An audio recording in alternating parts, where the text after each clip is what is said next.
So I'm going to go ahead and get into it. It's been a minute. Hopefully everybody's fine after the tornado and storms. I don't think you'd be here if you weren't, so good. I'm going to start off talking about my Saturday. I felt like Saturday was a bad energy day. It didn't start off bad energy, but it turned into a bad energy day.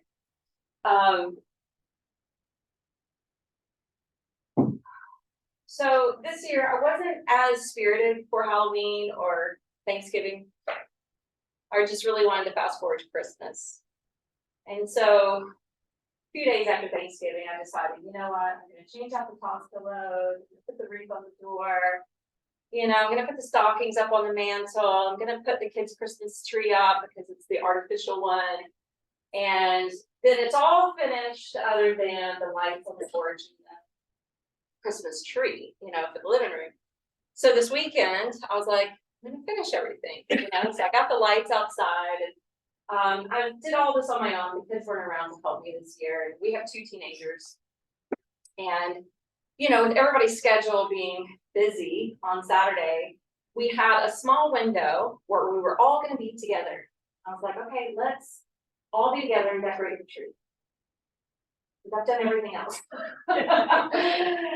And we got new Christmas balls this year. Well, I didn't realize that the Christmas balls didn't come with the you know, whatever those things are called, the hangers.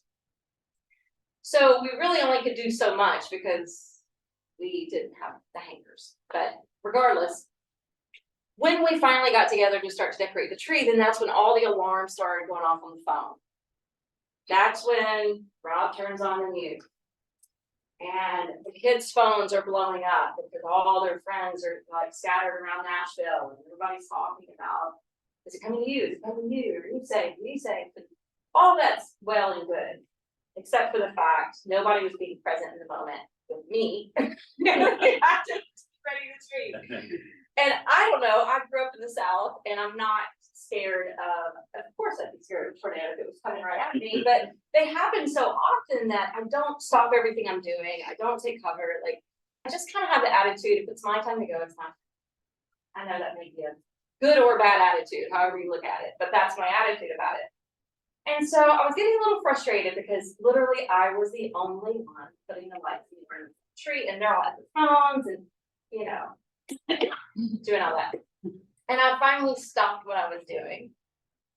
And it was about 5 minutes from our house at one point, and we had to go to the basement. And so we were going down to the basement, and I'm just sitting there quietly, and they're like, well, are we gonna go finish the tree? And I'm like, we're pushing pause on that. Because we don't have the hangers for the balls. And I'm a little disappointed that you guys were so obsessed with everything but having a little bit of family. And I said, if the tornado did hit, you were on your phones instead of being with each other. And if something were to happen to us, I would rather be with you and be present with you instead of everybody being on the phone.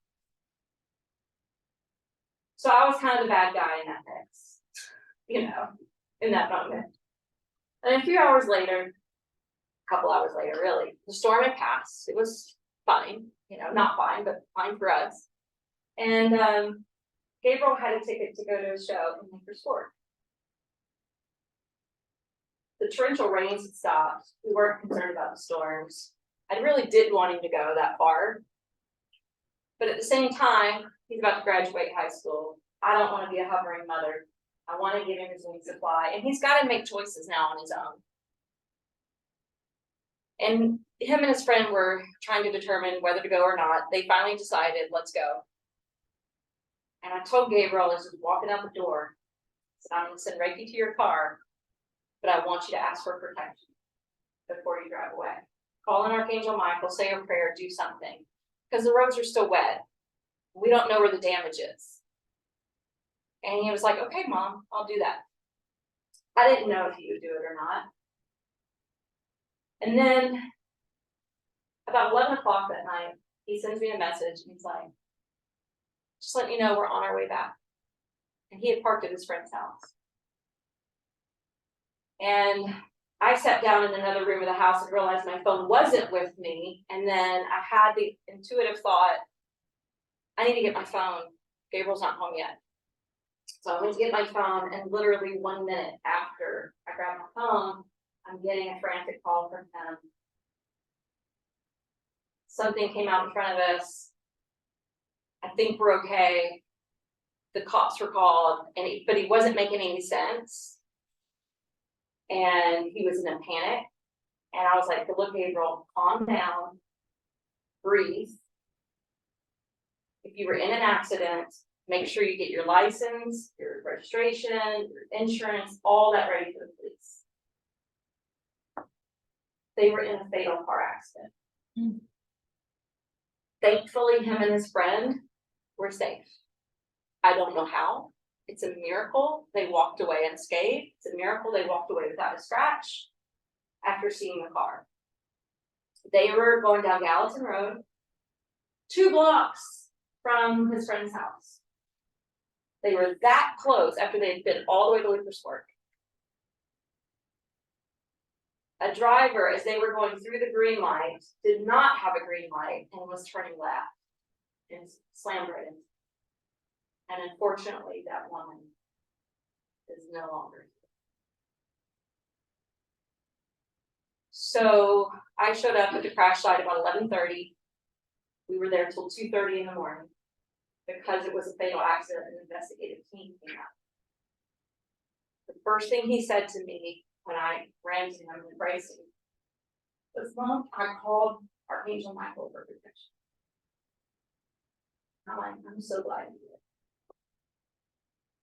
And then I realized, as I looked down at his hand, he was wearing one of these blessing bracelets, which may mean nothing to you. I grew up in the Christian faith, but I've learned through studying Eastern philosophy and visiting other nations that if you're Buddhist or if you're Hindu or the priest or Dalai Lama, whoever, will bless you with these bracelets. And I had gotten these when I took that trip to India at different temples. And at this particular temple, the priest happened to ask me when he was braiding it up, he said, "Do you have any children?" I said, "Yes." Anyway, he made one for my son. But my son was wearing it. So I also grabbed his hand and I'm like, "You're also wearing your blessing bracelet." So, needless to say, the boys were in shock. They were shaking profusely. And we got him home. He did not want to drive his car home, which I don't blame him. I didn't want him to drive home. So I drove his car home. And the whole time we're driving home, he's like, "Mom, if we were just 5 seconds earlier, 5 seconds later, this wouldn't have happened. I shouldn't have gone out. We just shouldn't have gone." And I stopped him and I'm like, "You have to let go of the should have, could have, would have. It serves no purpose right now. You went. Was the show good? Yeah, it was great. Focus on that. You had a good time with your friends." Now, let me back up and say, when we arrived to the scene, there were witnesses, good Samaritans that helped the boys out of the car, that ran to the other car to check on them, and that called the police. And they stayed for 3 hours as witnesses, just to give their account. They thought they had seen a man run from the scene. And this woman is in critical condition. And so up until this morning, we thought it was a hit and run of a truck driver. The report that came out this morning, which I still don't know is correct, because as we know, the news is not always correct. They said she was driving the car, but yet the witnesses saw the man run. So we're not sure if it was a hit and run or if it was actually her. But of course, he's playing that out in his head too. What a scumbag, Mom. Who would leave their wife or girlfriend or friend left to die in the street and run away from the scene? And I'm like, we don't know the story. We don't know the situation. There could be head trauma involved.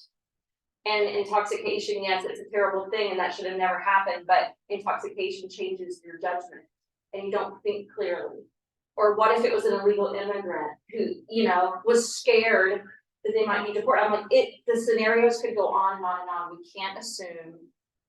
We got to just be grateful that you guys are safe and that these good Samaritans stuck around to give this report. So anyway, I'm trying to tell you all these little bits of the story because there's so much yoga involved in it. And it was such a sobering experience. But even he on the way home was like, running through all the different things in his head. What if I didn't have a seatbelt on? What if I had been leaning forward in the car when we got impacted? I'm like, can't keep living out the night here. You have to put some gratitude in your heart. Anyway, I drove him to school this morning. He's scared to drive right now. But I want us to do a practice where it's like a yin yang practice, because the yin yoga, we release and we surrender, and it's about letting go of trauma, because that's what that was. It was a traumatic event, but we all have trauma. Can we let go of the trauma? Can we let go of holding on to the past? Can we let go of grudges? Can we let go of fear? Can we let go of guilt? Can we let go of shame? Can we let go of the would haves, could have, should has? That is practicing yoga. And if we have gratitude for what is, for, I was even telling Gabriel on the way home, just count the blessings that are here in this moment right now. We were able to be there for you. We were able to get to you. The police were kind to you. The police could have been really nasty to the boys and taken them through sobriety tests and done all kinds of things to make them feel like they were guilty of something, but they didn't. There were a lot of little things that could have been worse. So when we come to the mat, no matter what we're carrying with us, whatever emotion we're carrying with us, whatever experiences we are carrying with us, it is important to make sure that we're in our body. And that's my next point. Because when I was giving him Reiki, the police let us sit in the car to warm up the boys, as long as we didn't leave the scene. And I'm trying to give him Reiki, and the Reiki is not working very well. And it wasn't working well because he wasn't in his body. Reiki only works if your spirit is in your body. And when trauma happens, there's a disconnect between the mind and the body. And we're not breathing right, and our heart rate is not correct, and therefore our mind is not thinking correctly. And it's because the spirit vacates. The spirit goes, boom, I'm out, to protect itself. And so I just kept telling Gabriel, it's safe to come back into your body. It's safe to come back into your body. Please ground into your body. Focus on your exhalations. Focus on feeling your feet. And we worked on all these exercises, and we did it again yesterday, because when I was giving him Reiki yesterday, he still wasn't in his body. So any of us could be walking around with the spirit way up here, because the spirit is massive. The spirit is not limited to this little form that we carried it around in. No, it's big. And it can actually leave the body and come back to the body. When they are looking at our cells in a microscope, they are appearing and disappearing, appearing and disappearing, appearing and disappearing, appearing and disappearing, appearing and disappearing. Why? Because we're multidimensional beings. We're not just this physical bones, muscle movement. It's so much more. And that's why the breath is so important in yoga. Because the breath is interweaving the mind and body, bringing that connection back together. And the breath will allow the spirit to come back home into the body, to feel safe in the body. So that's what I want us to do. I want us to ground. I want us to feel safe. Just to release. I need it as much as you do today. So let's do that. Let's start in is everyone okay? Okay, let me just say, if no one's okay with child's pose, you're going to be on your back doing the crescent moon shape.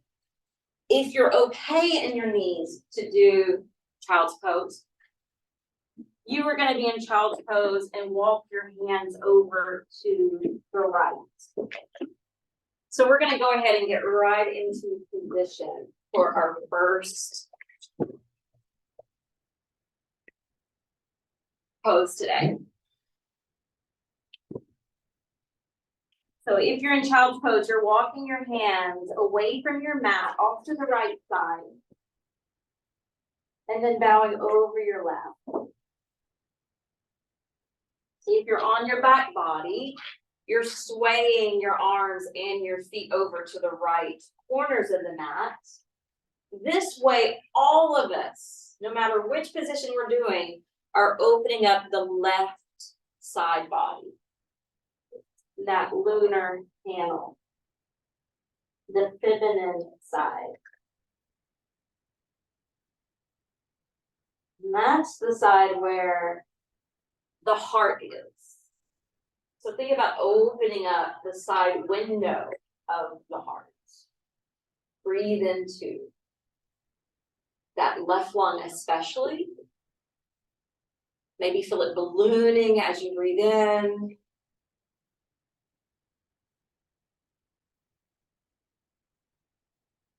Deflating as you breathe out.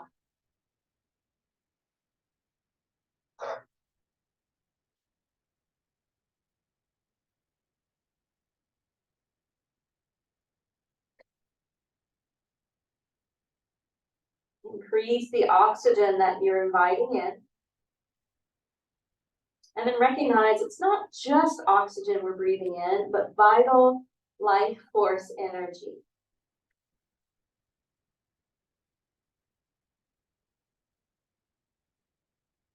On your next in breath, you're going to slowly lift the head up. You're going to walk your hands over to the left side, off to the wood floor, and then releasing the head and heart back down. If you're on your back, you're just going to curve the opposite way. One reason we like to open up with side bends in the early part of the practice is to open up our respiration.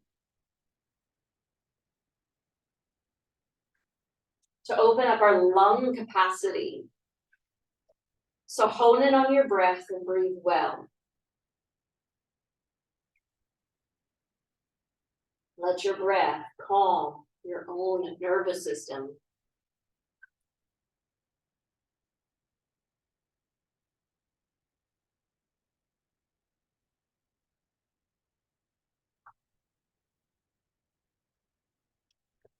On your next inhale, feel that right side body just slightly lift towards the heavens. As you exhale, feel it slightly dip down towards the earth. So even though your body is hanging out in stillness, notice there's still movement.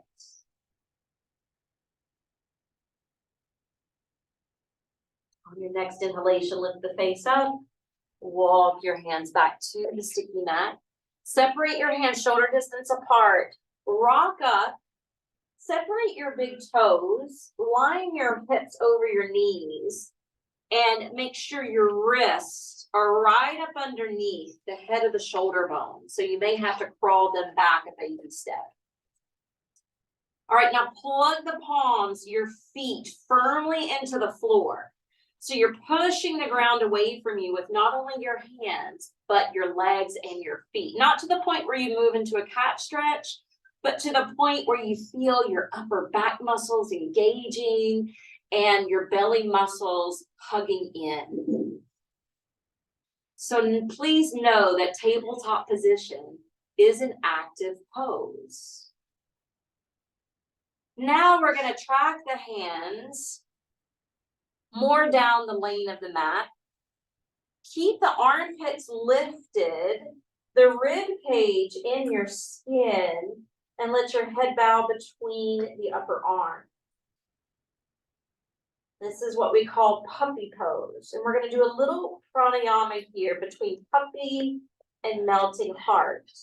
This is going to be where we are on the inhale. And as we exhale, spill out through the mouth, drip down into your shoulders, chest, and chin. And then inhale, draw back up through your belly, chest, pit to the arms and shoulders, puppy. And then exhale, melt down to the ground. Continue that. Inhale, zip up through your midriff. And then exhale, release. We're going to do one more. But this time when you come down, rest on your brow instead of your chin. Let your elbows sink and clamp to the floor. Your low back is curving, swaying like a Nike symbol.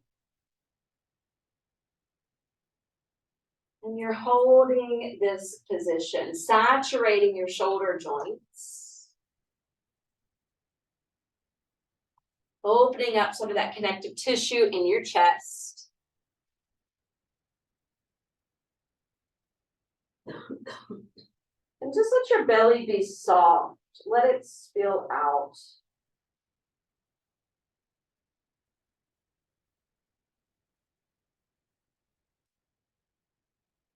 Resting on the brow this way and being inverted this way can be a calming agent for the mind.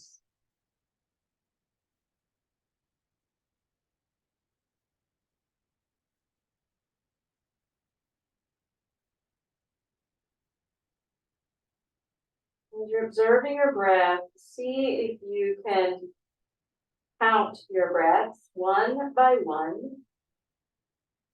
Just like the old gospel hymn that says, count your blessings, name them one by one. And I want you to count to 7.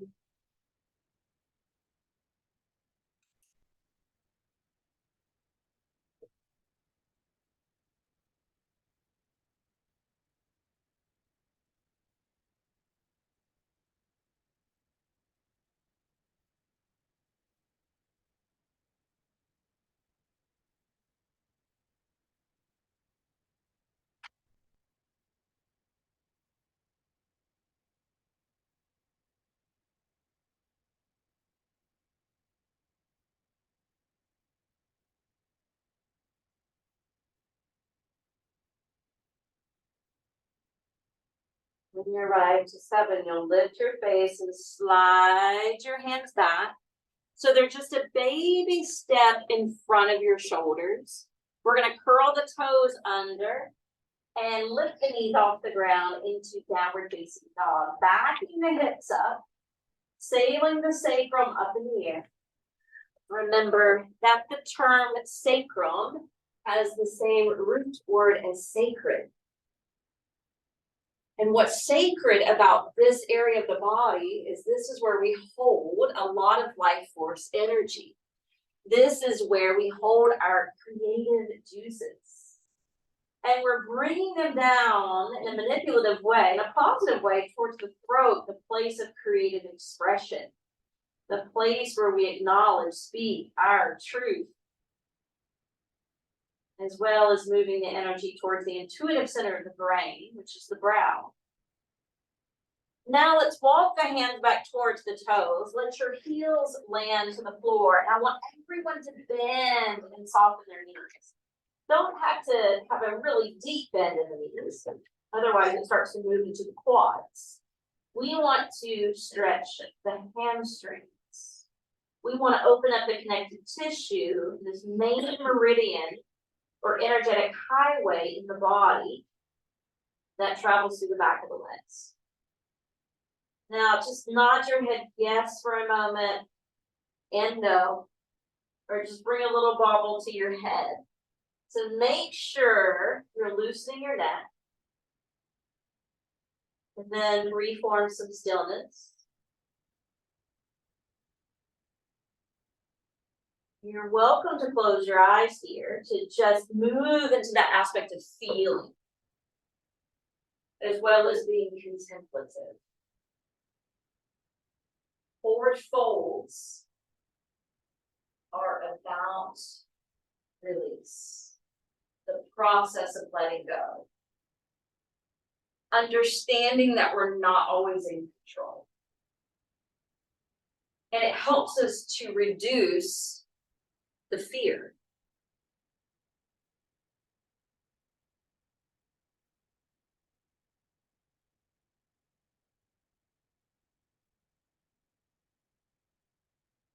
And affirm mentally within, nothing and no one on this earth can pull me down their back from living to my highest and fullest potential.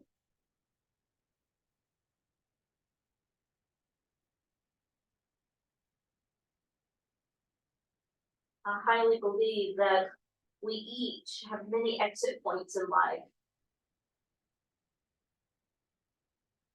And you probably experienced some of those potential exit points. Be grateful that you're here now.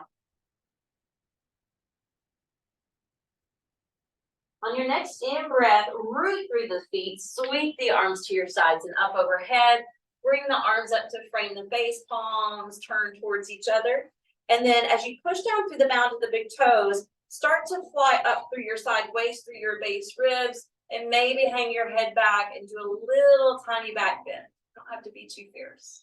All right, now lace up your fingers and bring the hands just behind your head to cradle it here, to give your neck a little bit of a safety net. Arms wide open, heart wide open, as if your heart was blossoming like a rose.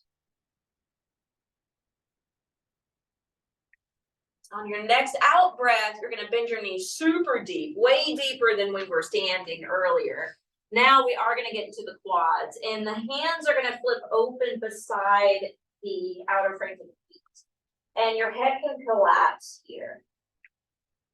So with this generous and deep bend in your knees and your hips halfway towards the floor, feel how it's going to strengthen your ankles, your quads, your core. And it'll work your core, especially if you want to extend your arms out in front of you and look out with your eyes. It's a version of a squat.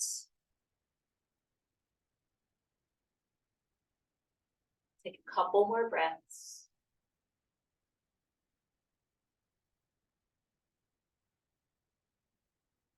Now, when you're ready, press through the feet, slowly come all the way up to stand. Good, bring your hands to prayer position at your heart. We're going to do a circle of joy here. And when you're doing this practice, think about surrounding yourself in a big bubble, protected bubble, or a bubble of light or joy. That's another way we can protect ourselves when we're out in public. All right, inhale, lace the fingers up. Exhale, extend your arms out in front of you. Good, lift the arms up overhead. Exhale, circle the arms behind your back. Lace the fingers together. Roll the shoulders back. Lengthen your forearms, bend your knees really deep. And then exhale, hinge over your lap. Let your hands fly up. Let your breath stay full. As you exhale, lower your hands and release them alongside your feet again.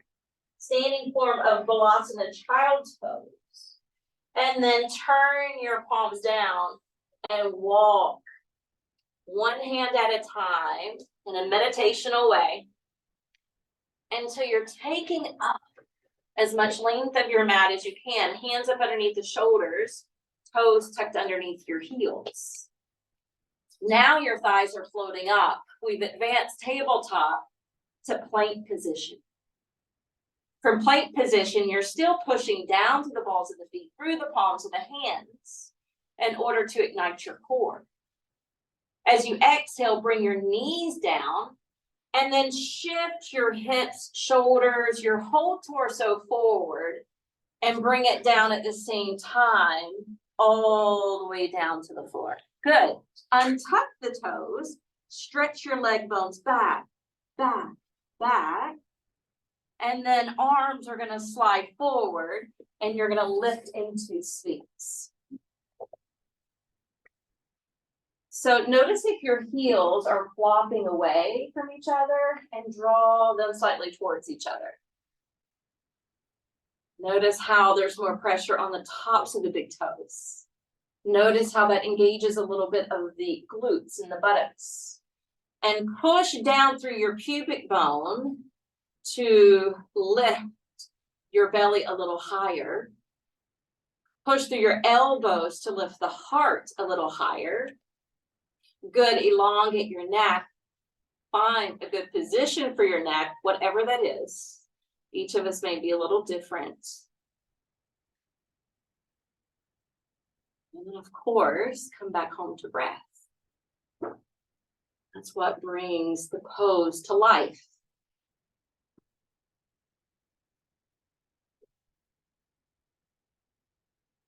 So there's lots of action here in this back bend. As you exhale, your hands are going to slide up underneath your shoulders. You're going to come down to your brow. As you inhale, you're going to push down through your knees and palms, lift away from the floor, curl the toes under, rise back up to downward facing dog, creating this inverted V shape with your core. Stretch long through your arms, through the shaft of your spine, through your legs if possible. And then just as we meditationally walk the hands forward, you're going to slowly step the feet forward, one at a time, lifting your hands up along the way until you arrive at the top of the mat. This time, however, we're going to plug the feet down into the floor, and we're going to make sure the kneecaps are lifting, engaging the quadriceps. The arms and the upper body can bow, but the legs are stacked and strong. So we're strengthening the front side of the legs as we stretch the back side of the legs. Inhale, slide your hands up your leg bones, reach out, and then exhale, free fall back down and in. Inhale, root your feet, sweep the arms to your sides and up overhead. Good, with the palms facing each other, press again down through the mount of the big toes, lift up through your waist, through your floating ribs, start your gentle back bend, take the hands, lace them up, cradle the back side of your head, bring a safety net into play for your neck, open up your heart center, bring that attitude of gratitude into your mindset. Grateful to be alive, grateful to be well, grateful to be safe. And the list could go on and on. As you exhale, bend the knees, gently come down over your thighs, flip your palms open alongside your feet, standing forward a child. Inhale, straighten your legs, slide your hands up your shins, lengthen out through the vertebrae. Good, exhale, gently lower, belly first, chest second, face last. Good, on your next inhalation, you're welcome to use blocks, by the way. You're gonna step back with your left foot. You're gonna lunge into that front knee. When you lunge into that front knee, you want the shin to be perpendicular to the floor so the knee doesn't surpass the ankle. From here, we're gonna sink the back knee to the floor or blanket if you need extra padding, and untuck the back foot. All right, again, you're welcome to use blocks or not. I'm gonna use them today. We're gonna come from half lunge and take a half split. And don't worry if your left leg's out in front, because it's two-sided. We'll get to the other side eventually. Walk it forward back to the sole of the foot, lift the head up, Anjaneyasana, and then walk it back. Straighten the front leg, flex the ankle. Do you want these? Oh, you got some? Okay. I didn't see those in front of you. I was like, oh, we ran out. All right, do that again, coming back to the sole of the foot, lunging into the knee. Good, now taking it back, straightening the front leg, lifting the toes. All right, we're gonna stay here a moment.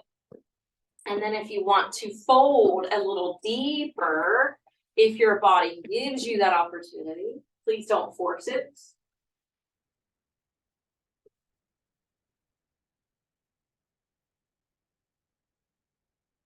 And I want you to affirm mentally within.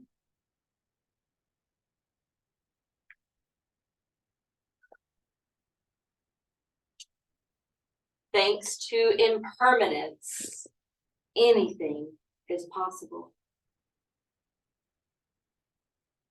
I choose to dwell within infinite possibilities because thanks to impermanence, anything is possible.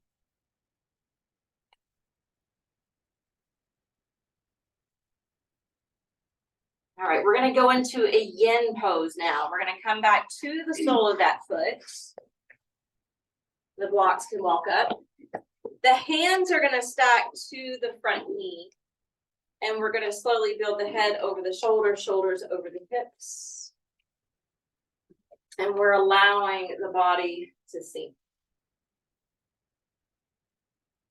We are purposely trying to exercise the joints. And we're purposely trying to open up the iliopsoas muscle that wraps around the front side of the hips. You should probably feel it on that back leg. This is the high flying dragon.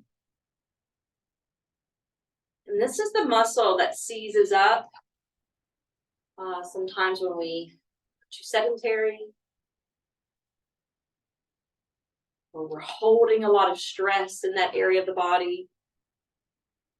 And it can get angry and seized up even when we're triggered with trauma. That's the first thing I asked my son, like, are you hurting anywhere? He was like, chest is really sore, back is really sore, shoulder is sore. And then he pointed at the iliopsoas. It's probably where the seatbelt was. But it could also be the trauma of the events. So we have to realize, yes, it could be something physical, but lots of times it's steeped in emotion or experience of some sort. All right, we're going to bring the hands down to the blocks. I would suggest blocks for this. Heel toe the right foot over to the edge of the mat. And your blocks can really be any height. You can stack your hands on top or your forearms on top of the blocks. Again, dependent on where your body allows. Now, this is the low flying dragon. And if you wanted to wing the front leg, meaning you're winging the knee away from the body, you can roll to the outer edge of that front foot. You don't have to, though. It's just a suggestion. These yin poses can get a little intense at times. I am being more gentle. We're not holding them as long as true yin. But if you really like steeping in these poses, in these deep stretches, try a yin class. You'll love it.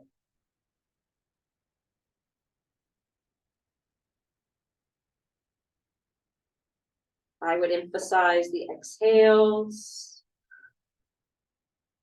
making them longer than the inhales.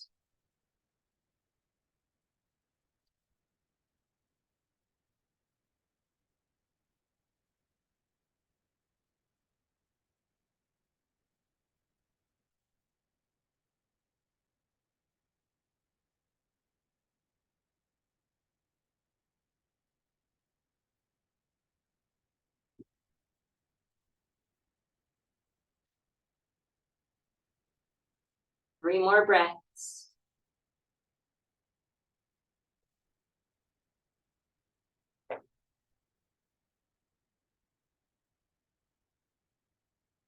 After the three, step back onto your hands. If you're on your forearms, stack back to the sole of the foot. If you want, wing that knee open. Heel toe the foot back in. You can lose your blocks a moment because we're going to push the hips back, slide the right leg back, knees side by side, beautiful. All right, shift your shoulders back over your wrist, curl your toes, lift to your plank. Good. From your plank, drop the knees again, but shift forward with your whole torso. Come down like a half chaturanga. Don't you like the halves instead of the wholes? And then stretch your leg bones back. Feel the top portions of the feet. Glide your forearms out in front. We're coming back to space. So often we forget about the lower half of the body. The glutes are relaxed, the legs are relaxed, but let's engage the legs.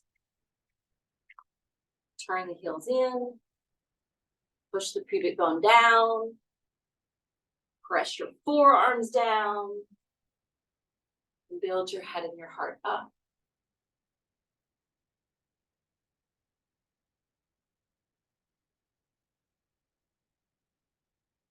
And affirm mentally within, I rise joyfully to greet each and every new opportunity.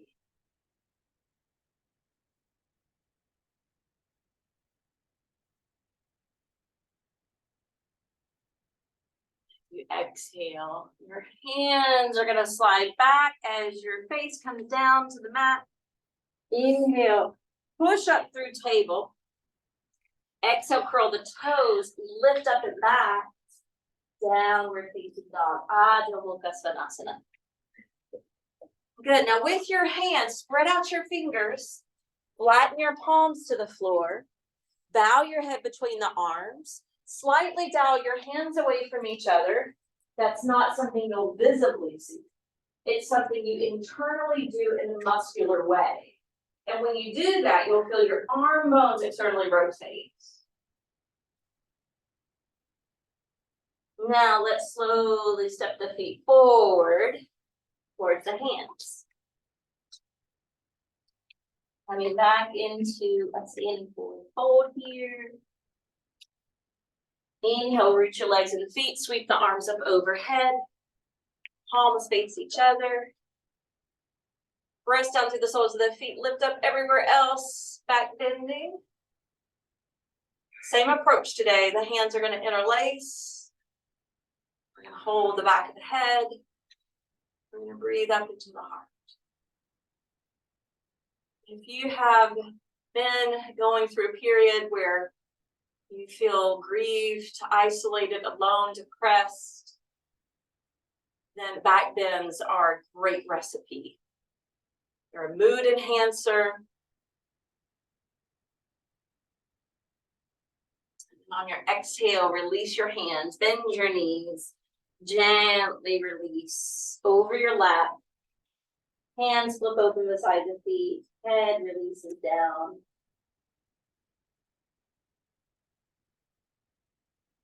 Inhale, stretch your arms out in front of you. Look out with your eyes. We're not going to hold this as long. And then exhale, return to a standing forward fold. But this time, really plug the feet to the floor. Really straighten out your leg bones. Come to your Uttanasana the active way. Good. Grab those blocks and step your right foot back. With your right foot back in that front knee lunging, we're starting off here. Absolutely maintain that blanket or grab it if you need it as you set the knee to the floor. All right, this is where we're going to rock back and forth. So you may want to have your blocks and they can turn different heights. We're going to go from the half lunge to the half split 3 times. Bringing it forward. Looking out, walking it back, flexing the ankle and looking down. So after you do this maneuver 3 times back and forth between those 2 postures, you're going to hold the half split and maybe descend more if your body gives you permission. Affirming, I choose to dwell within infinite possibilities. Thanks to infirmity, anything is possible. I can't get the temperature right. It was too hot. Now I'm feeling cold.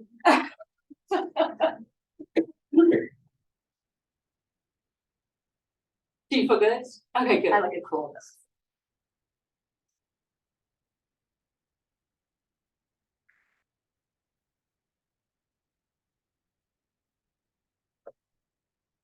Small, the hands or the blocks back in front, lunge that knee, and this is where we're going to hold the upward form of dragon. So hands are resting to the knees. So it's different than Anjaneyasana. Anjaneyasana, right? We're active, we're lifting, we're not sinking or really stretching this part. Here we are.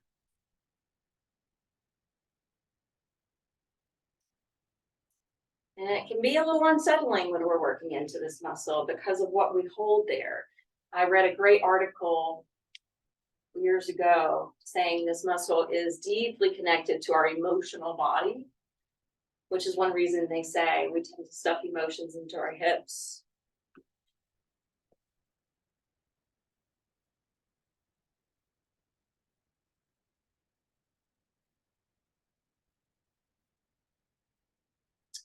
We're gonna bring ourselves down to the blocks to heel toe the left foot over. And feel free to utilize these blocks or not, resting on palms or forearms. Each side may even be a little different. Don't judge it, be aware of it. And if you want to roll to the knife edge side of that left foot and wing the knee away from the body, you can.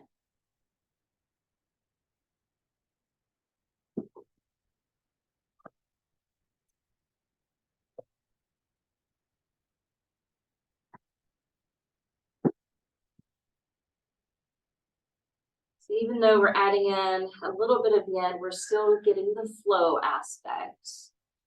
We're still getting muscular activity. Doing a blend today.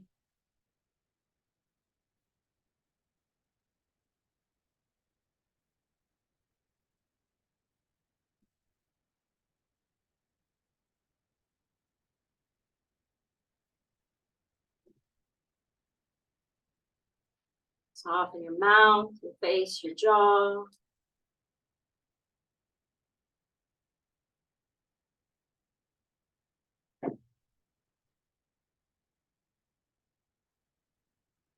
Hold it 3 more breaths.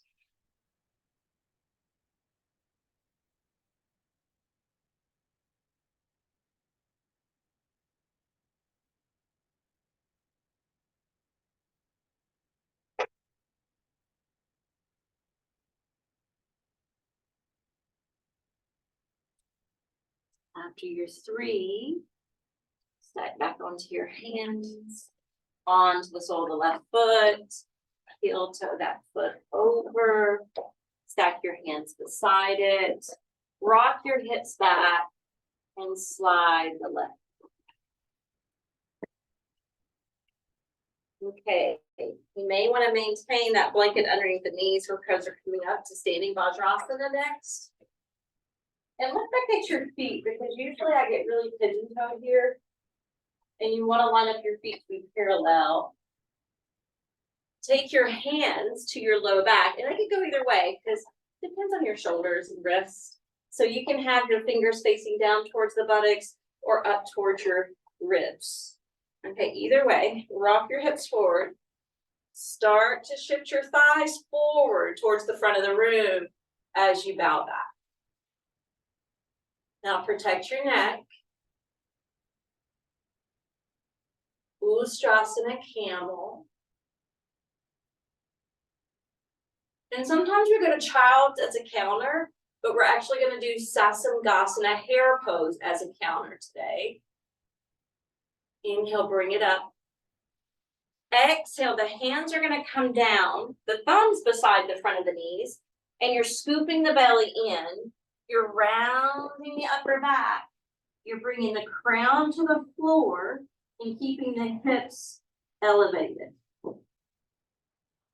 So have most of the weight bearing in your shins and hands and much less weight in the top of your head.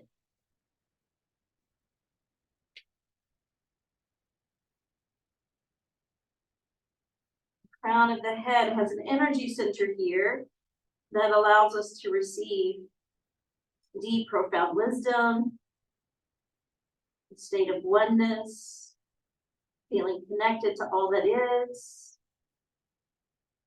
Gently lower the hips towards the feet. And as you lift your head up, lean to one side of your body, and you're gonna swing the feet out in front of you.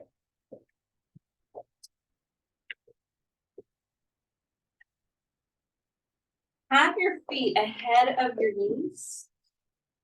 Arms reach out, palms open, and scoop the belly in. Slowly lower it down one vertebra at a time.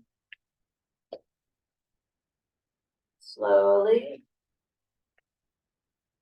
Contracting your core safely, coming down to the floor.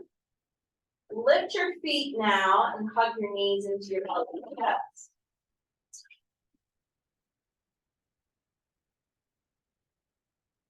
As you're hugging your knees in, remember you don't want to overly pull.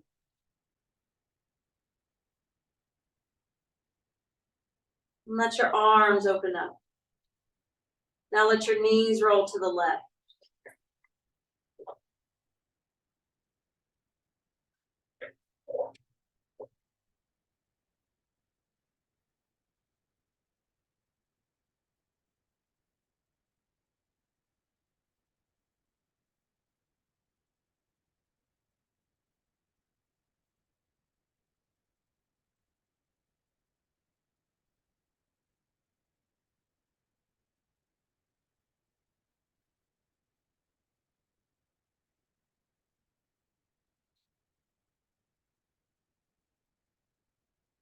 Close your eyes. Pay attention. The belly rising on the inhale. Retracting on the exhale.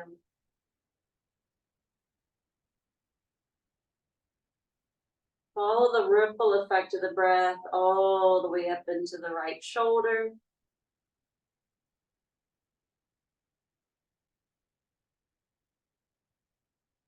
And watch it flow back down.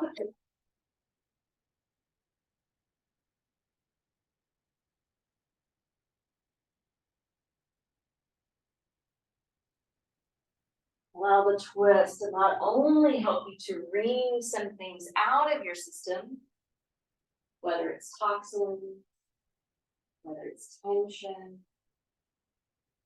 stress, but also know that it's going to feed you replenishment. You unwind. And as that blood flow comes back.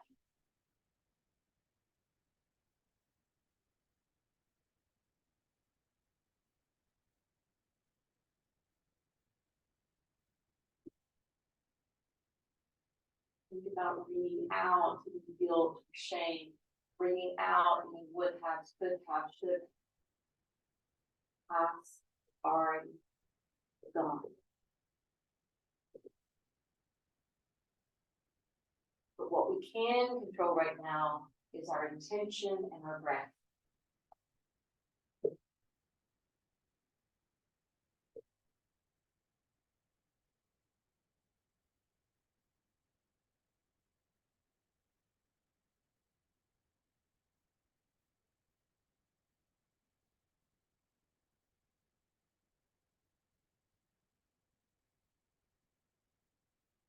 Inhale, draw the knees through center, and then casually allow them to roll to the right. And notice where any hangups are, maybe in your back. You may notice you can twist better on one side more than the other. You may notice on one side the knees tap together, and on the other side there's some separation. If you have a big separation and want support, you can always add block or bolster in between the legs.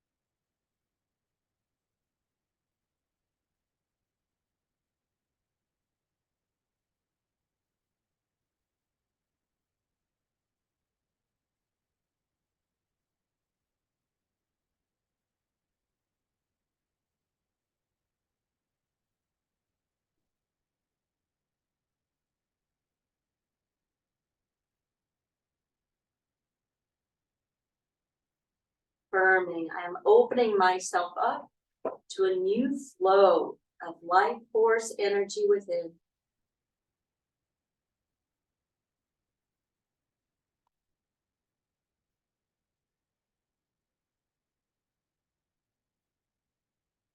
Let's completely roll to the right side of the body. And then push down through the left hand to come up.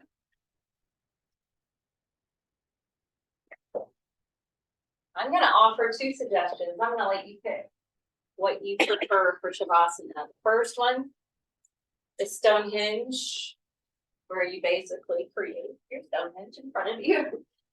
And then you lift your legs on top. And so it's very relaxing. The second option, if you want to be a little bit more yin in your hips, I would suggest one block on its low form with the slide. With your back on top of that, the soles of the feet together and the knees splay open. Now this creates sensation. And if your hips are already tight, it may be a lot. So I don't expect you to stay there the whole time. If it starts to tremble, if you feel like you have to start lifting your legs, you might as well straighten them out. Okay? So you can start off with that yin form of butterfly, but you don't have to stay in it.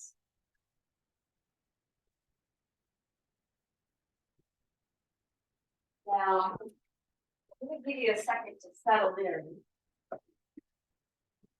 Pick which of those poses were speaking to you to make sure that when you get in it, your body's still happy with it. Because your mind may lead you one way and your body maybe stay.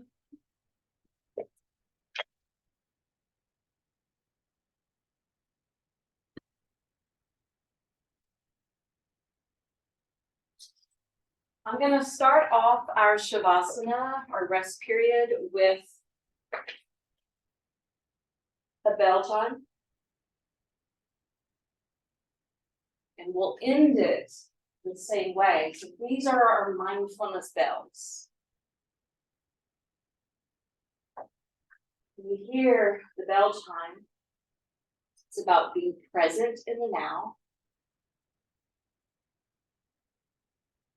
And just watching and bearing witness to breath. That's all. The bell at the end will remind you to come back to do the same before we end the practice.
Taking in that sound of vibration.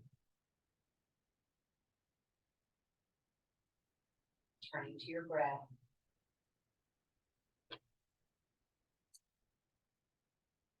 Livening the breath. Begin to bring a little action into your hands and feet. And butterfly, bring the knees together. If you're in Stonehenge, feel free to hug the knees in. When you're ready, roll away to one side. Build yourself up to a comfortable seat.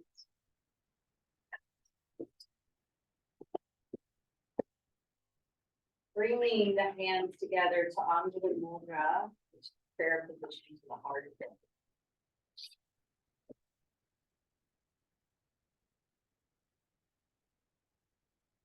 We all walk away from this practice being inspired to carry any lessons learned on the mat out into our daily life. And we learn how to release and to let go of fear, guilt, blame, trauma. May we learn to count our blessings. May we be grateful for the life and the health that we have. Om Shanti, Shanti, Shanti. Let there be peace, peace, everlasting peace. And may we be an instrument of that peace. Namaste. Thank you guys so much for showing up today. I'm glad I showed up today. I needed this yoga. I do want to say Sunday, scheduled to do, it's not just a workshop. I don't want you to think it's a workshop because I do a lot of 2-hour workshops here. It's a 3-hour mini retreat. So a lot of the retreats that I do are off-site in nature, on farms, and they're usually like 4 to 8 hours. This one's only going to be 3, but because it's winter, we're going to be in the studio where it's nice and warm. And I'm going to combine what I've been doing in Miraculous with restorative and aromatherapy using frankincense and peppermint oil. But I'm going to add a little bit of Diwali into the practice with some sand art, miracle flowers, and have a lighted labyrinth, along with the restorative and the aromatherapy. So it's more than just a workshop.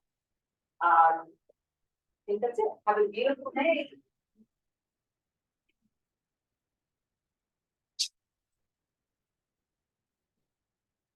That game is safe.